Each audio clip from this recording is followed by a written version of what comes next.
We crossed paths on a quiet Wednesday, one of those days where you expect nothing significant to unfold.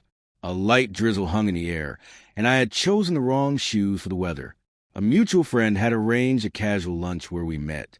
He wasn't the loudest one in the group, but the sincerity in his laughter lingered with me. His name was Daniel. He didn't try to impress or charm me. He simply listened.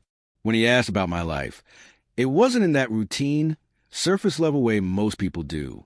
He even remembered the name of my dog. 2 days later, he texted me a photo of a coffee mug with a golden retriever on it, saying, "Reminded me of you." It was simple, a bit silly, but it made me smile. Still, I didn't respond, not because I wasn't interested, but because I was, and that terrified me. I was still nursing wounds from something that had ended not long ago. It wasn't tragic, but it drained me. A connection that started like wildfire but slowly reduced itself to cold ashes. So when Daniel appeared, steady, kind, asking for nothing, I didn't know how to handle it. My heart was used to chaos, not calm. And he was calm. He didn't chase or pressure me. He just existed in my orbit, gently checking in. A text here. How was your day? A song shared there. This reminded me of you. No grand gestures. Just quiet, consistent presence.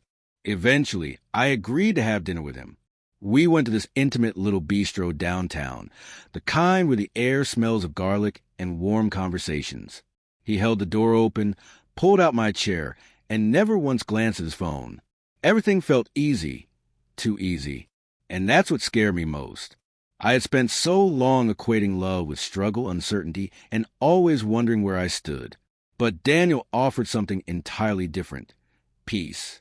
And peace felt unfamiliar. We continued to see each other, slowly, casually. But every time things edged toward something deeper, I instinctively pulled back. I'd make jokes to divert, change topics, and leave parts of myself hidden. He noticed. Of course he did. One evening, as we were walking home from dinner, he gently said, "You don't have to keep your guard up with me. I'm not here to hurt you." I smiled but said nothing, because deep down, I didn't fully believe anyone who said that could mean it. Then came the night when everything shifted. We were seated on the rooftop of a charming little spot he had discovered. The glow of fairy lights, the soft hum of jazz, and a cool breeze created a moment that felt suspended in time. He asked me about my week, and as always, he listened as though every detail was fascinating. A pause followed, a soft silence that invited honesty. He leaned in slightly and said, "I like you. I really do." And I panicked. I looked away, let out an awkward laugh, took an unnecessary sip of water, and finally replied, "You're sweet, Daniel, but I'm not ready." My voice was gentle. I wasn't trying to hurt him. I even smiled, as if softening the blow would make it less painful. But I saw it, the flicker in his eyes, the way his shoulders shifted backward, as though bracing for an impact he saw coming. He nodded, forced a faint smile, and quietly signaled for the check. No anger, no pleading, just silent understanding. He paid the bill, stood up, looked at me one last time, and said softly, "Take care of yourself, okay?" Then he turned and walked away. I sat there, pretending I had done the right thing, telling myself he deserved someone ready to meet him fully, someone who wasn't still carrying pieces of old heartbreak. But in truth, it wasn't him I doubted. It was myself. He saw parts of me I hadn't even acknowledged. He accepted me as I was, and instead of opening the door, I gently closed it, pretending it was for his sake, when really I was shielding myself. Later that night, I checked my phone.